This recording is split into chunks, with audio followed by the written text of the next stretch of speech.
अस्सलाम वालेकुम नाज़रीन, सराबर खिताब से मुखातिब है पाकिस्तान की कौमी असम्बली एक मजाक बन गई है, ठट्ठा बन गई, एक शुगल बन गई है। और रोजाना लोग पाकिस्तान के टेलीविजन स्क्रीन या कौमी असम्बली का सेशन या फिर वहां पर जाकर सिर्फ इसलिए देखते हैं कि किस दिन कौन लड़ेगा, किस दिन कौन किसे मारेगा, किस दिन स्कफल होगी, किस दिन गालियां देंगे, किस दिन बात ये हद से आगे जाएगी, चूंकि मजाक बनी हुई है। असम्बली के अंदर जो लोग बैठे हुए हैं उनकी शक्लें बहुत सारी चीजें वादे कर रही हैं, उनकी बहुत सारी कहानियां जो खुलकर सामने आ रही कि उनके पास मैंडेट नहीं है, ये अवाम की मुंतखब असम्बली नहीं है। इसके अंदर बेशुमार ऐसे लोग बैठे हुए हैं जिनके पास वो मैंडेट मौजूद नहीं है। उनकी अपनी सफों के लोग ये कह रहे हैं कि हमारे पास मैंडेट नहीं है। वो खुद ये कह रहे हैं कि हमारे गले में जबरदस्ती ढोल डाला गया हुकूमत का और कह रहे हैं कि ढोल पीटो, और ये पीट रहे हैं लेकिन उस ढोल की आवाज नहीं जा रही। मसला ये कि आपको याद होगा एक पुरानी गाड़ी होती है, उसके पुर्जे भी पुराने होते हैं, तो जोर जबरदस्ती रोजाना उसे धक्का लगाकर डोरी बांधकर आगे खींचकर आप गाड़ी स्टार्ट तो कर लेते हैं, चलाने की कोशिश तो कर लेते हैं, चंद फुट आप दूर चले जाते हैं, लेकिन ये गाड़ी चलेगी नहीं। ये गाड़ी चल नहीं सकती जब तक मैकेनिक इसे ठीक नहीं करता या फिर नए पुर्जे इसके अंदर फिट नहीं किए जाते, क्योंकि आगे नहीं जाएगी। यही मिसाल कौमी असम्बली की है। रोजाना स्टार्ट की जाती है, रोजाना अखराजात किए जाते हैं, असम्बली का सेशन बुलाया जाता है, लेकिन वो नहीं चलता। आज भी कौमी असम्बली के अंदर से जो मनाजिर आए वो इंतहाई खौफनाक मनाजिर हैं। स्कफल हुआ, एक बड़ा खौफनाक स्कफल हुआ शेर अफजल मरवत साहब का और एमक्यूएम के कुछ लोगों का, एमएनएस का, वहां पर यानी अजीब और गरीब जुबानें इस्तेमाल की गई। मैसिव प्रोटेस्ट हुआ जरदारी साहब के हवाले से, बिलावल साहब के सामने खड़े होकर शदीद नारेबाजी हुई, असम्बली में रोला पड़ाना। कल शहबाज शरीफ साहब ने तकरीर की, उस दौरान उनके सामने खड़े होकर उन्होंने इतने जोर से प्रोटेस्ट किया, इतना तगड़ा प्रोटेस्ट हुआ कि उनके बिल्कुल यानी बौखला गए शहबाज साहब और कहने लगे मैं अपोजिशन लीडर हूं, मैं वजीर आजम नहीं हूं, मैं अपोजिशन लीडर हूं।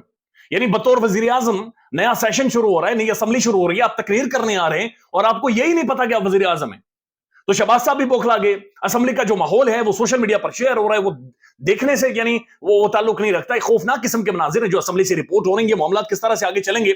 आज भी शेर अफजल मरवत को कौमी असम्बली में बातचीत नहीं करने दी गई, बल्कि हैरानकुन तौर पर जो हुकूमत है उन्होंने पॉइंट आउट किया कि जनाब कोरम पूरा नहीं है, लोग पूरे नहीं है, लिहाजा सेशन को मुलतवी कर दे।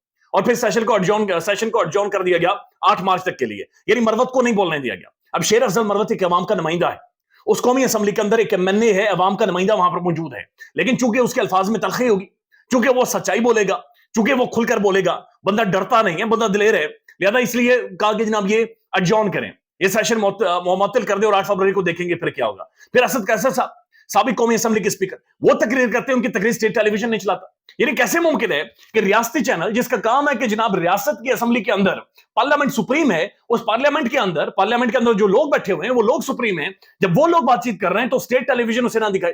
यानी रियासती चैनल कैसे आवाज बंद कर सकता है, ये समझ से बाहर है। लेकिन जो ही असद कैसर साहब बोलना शुरू करते हैं, फिर वहां पर उनकी तकरीर बंद कर दी जाती है, उन्हें बोलने नहीं दिया जाता, उन्हें खामोश करवाया जाता है। अख्तर महंगल साहब बातचीत करते हैं, उन्हें नहीं बोलने दिया जाता, उनकी आवाज बंद कर दी जाती है।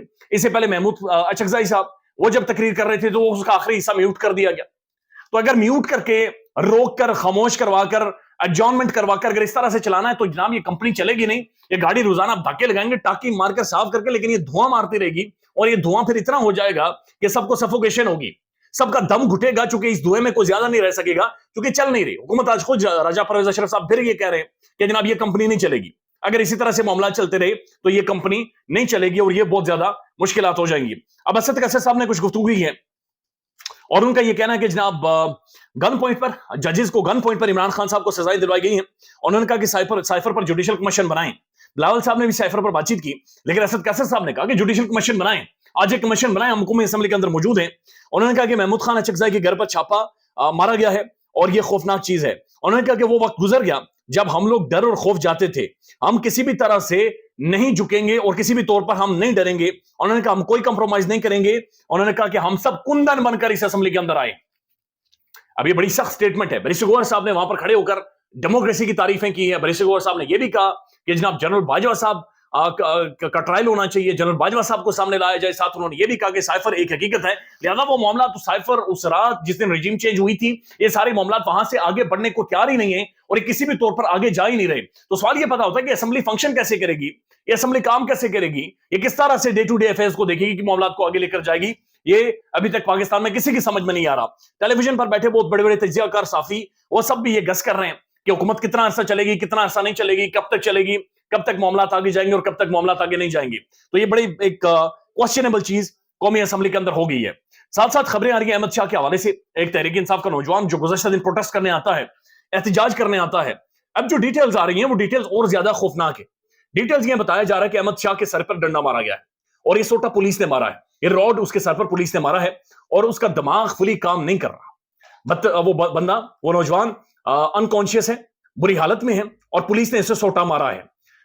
پولیس غیر کسی کی کہیں مار نہیں سکتی, پولیس کا یہ کام نہیں ہے. پنجاب کے وزیر اعلیٰ مریم نواز شریف صاحبہ ہے, مریم صاحبہ دنیا کی ہر جگہ پر جاتی ہیں, اسکول میں بھی پہنچی ہوئی تھی لیکن اس طرف نہیں گئی, احمد شاہ کی طرف نہیں گئی, پوچھنے نہیں گئی, انہوں نے کسی پولیس والے کو نہیں بلایا اور نہیں پوچھا. یہ آج تحریک انصاف کے نوجوان مارے جا رہے, کل نون لیگ کے لوگ مارے جائیں گے, پرسوں پیپلز پارٹی کے لوگ مارے جائیں گے اور یہ سسٹم اور یہ سلسلہ پھر ختم نہیں ہوگا اور یہ پھر ایک خوفناک رنگ اختیار کر جائے گا کہ پاکستان کے اندر کوئی بھی بندہ سیف محسوس نہیں کرے گا, جو کہ آج بھی نہیں کر رہا ہے. پولیس کا رول ایک کوسچنیبل رول ہے پاکستان میں, کوسچنیبل رویہ ہے, لہٰذا اس رویے کو ٹھیک کرنے کی ضرورت ہے, اس سارے ماحول کو ٹھیک کرنے کی ضرورت ہے. لیکن اس کے بجائے وقتی طور پر سونی پلاس لگائے جاتے ہیں, وقتی طور پر دوائی ڈالی جاتی ہے لیکن اس کا علاج نہیں کیا جاتا. اب یہ بھی خبریں آ رہی ہے کہ جو احمد شاہ صاحب ہیں, یہ نوجوان ہے, اس کی اصل میں شکل زبیر نیازی صاحب سے ملتی ہے. زبیر نیازی صاحب جب منظر عام پر آئے, انہوں نے داڑھی رکھی ہوئی ہے, بال رکھے ہوئے, اور ان کی شکل بتایا جا رہا ہے کہ تھوڑا سا ایسا محسوس ہوا کہ ایک سملیرٹیز ہیں ان کے فیس میں یا ان کے اپیئرنس میں اور اس احمد شاہ کی اپیئرنس میں. بہت ساری کانسپیریسی تھیوریز یہ موجود ہیں کہ شاید یہ محسوس کیا گیا کہ یہ احمد شاہ نہیں ہے بلکہ یہ زبیر احمد نیازی ہے, لہذا اس لیے اس پر تشدد کیا گیا ہے. زبیر احمد نیازی سمجھ کر شاید انہیں مارا گیا ہے, کٹا گیا ہے, اور ٹارگٹ زبیر احمد نیازی تھے لیکن احمد شاہ پر یہ ہاتھ صاف کیے گئے اور وہ اس وقت بھی ایمرجنسی میں موجود ہے. سلمان اکرم راجہ صاحب یہ کنفرم کر رہے ہیں کہ جناب انہیں کنفرم کیا گیا نیورو سرجنز نے کہ انہیں راڈ مارا گیا ہے, سر پر انہیں ٹھیک ٹھاک ضرب لگائی گئی ہے جس کی وجہ سے ان کے سارے معاملات خراب ہیں. لہذا ان کے لیے دعائیں کریں, پاکستان کے لیے دعائیں کریں, اسمبلی کے لیے دعائیں کریں, یہ اسمبلی چلے, کسی طرح سے معاملات آگے جائیں. اب کچھ ویڈیو سرکولیٹ کر رہی ہیں اور یہ ویڈیوز پاکستان کے سوشل میڈیا پر سرکولیٹ کر رہی ہیں. ویڈیوز ہیں مریم نواز شریف صاحبہ کے حوالے سے. مریم صاحبہ ایک اسکول میں جاتی ہیں اور جا کر بچوں سے پوچھتی ہیں کہ کیا پڑھ رہے ہو. بچے یہ کہتے ہیں کہ جناب ہم کنجکشن اور گرامر پڑھ رہے ہیں. مریم صاحبہ کہا اچھا جیوگرافی پڑھ رہے ہو. اس کے اوپر سوال یہ پوچھ رہے ہیں جناب کنجکشن گرامر کا تعلق جیوگرافی سے کیا ہے. شاید اس کتاب کے اوپر لکھا ہوگا جیوگرافی, لیکن انگریزی کی کتاب ہے اس کے اوپر جیوگرافی کیوں لکھا ہوگا, یہ بھی اپنے آپ میں ایک سوال ہے. تو مریم صاحبہ نے کتاب الٹی کر کے شاید اس کے اوپر دیکھ کر پڑھا ہے. اب یہ ویڈیوز تو آ رہی ہیں, ویڈیوز کا سلسلہ تو جاری ہے, لیکن یہ ویڈیو کرنے سے پاکستان ٹھیک نہیں ہوگا. ویڈیو کرنے سے پنجاب آگے نہیں بڑھے گا, ویڈیو کرنے سے سیاست پاکستان کی آگے نہیں بڑھے گی. مریم صاحبہ کی یہ ویڈیو دیکھ لیں. کیا حال ہے بچوں, کیا پڑھ رہے ہو؟ جیوگرافی. اب ظاہر ہے مریم صاحبہ ان سے پوچھ رہی ہیں. اس کے بعد انہوں نے ایک اور جگہ پر دورہ کیا ہے, ایک اور جگہ پر مریم صاحبہ گئی ہیں, تو سمجھ سے باہر ہے کب تک آپٹکس کریٹ کیے جائیں گے. چونکہ شہباز صاحب بینگ پرائم منسٹر وہ بھی بہت سارے آپٹکس کریٹ کرتے ہیں, لیکن یہاں پر تو ٹھیک ہے, لیکن انٹرنیشنلی بھی ان کے آپٹکس کچھ کریٹ کرتے ہیں جن پر وہ پورا ملک مذاق بنتا ہے. آپ کو یاد ہوگا ترکی کے صدر سے جب وہ ملے شہباز صاحب, تو وہاں پر انہوں نے آم لڑائے تھے, باقاعدہ ایکسپلین کیا تھا کہ آم کیسے ہوتا ہے, آپ نے اتنے کھانے الگ الگ لے کر آئے ہوں. پتہ نہیں شہباز صاحب کو کیوں محسوس ہوا کہ ترکی صدر اور ان کے جو بیوی آپس میں لڑ جائیں گے آموں کے اوپر. پھر آپ نے وہ والی ویڈیو بھی دیکھی ہوگی کہ شہباز صاحب ایک خاتون سے چھتری چھین لی تھی انہوں نے, یعنی خاتون کو بارش میں کر دیا اور خود چھتری لے کر اوپر نکل گئے تھے. تو ایک عجیب و غریب مناظر جو انٹرنیشنلی شہباز صاحب کریٹ کرتے رہے, اور پھر آپ کو یاد ہوگا جاپان گئے اور واپس آ کر انہوں نے جو مشین کی آواز سنائی تھی کہ گوں گوں کر کے مشین چلتی تھی, اور میں نے مشین سنی ہے, میں نے مشین اس طرح کی آوازیں سنی ہے گوں گوں, اور پھر بتاتے رہے کہ شبانہ روز کوششوں سے ملک آگے بڑھتا ہے. یہ آپٹکس, یہ ویڈیوز, یہ چیزیں, ان سے معاملات آگے نہیں بڑھیں گے. ایک پولیٹیکل ریکونسیلیشن جب تک نہیں ہوتی, جب تک تمام تر ادارے, جب تک تمام تر پاکستان کی اشرافیہ, پاکستان کی پولیٹیکل کلاس, پاکستان کے انٹلیکچوئل, پاکستان کے جرنلسٹ ایک پیج کے اوپر نہیں بیٹھتے, ایک ڈیبیٹ اور ڈسکشن نہیں ہوتی, ایک گفتگو نہیں ہوتی, تب تک یہ آگے نہیں بڑھ سکتا. نہیں تو روزانہ کی بنیاد پر یہ بریکیں لگتی رہیں گی, روزانہ کی بنیاد پر یہ تلخ کلامی ہوتی رہے گی, اور یہ اسمبلی اپنی اہمیت اور افادیت کھوتی رہے گی. خیال رکھیے گا اپنا. اللہ حافظ.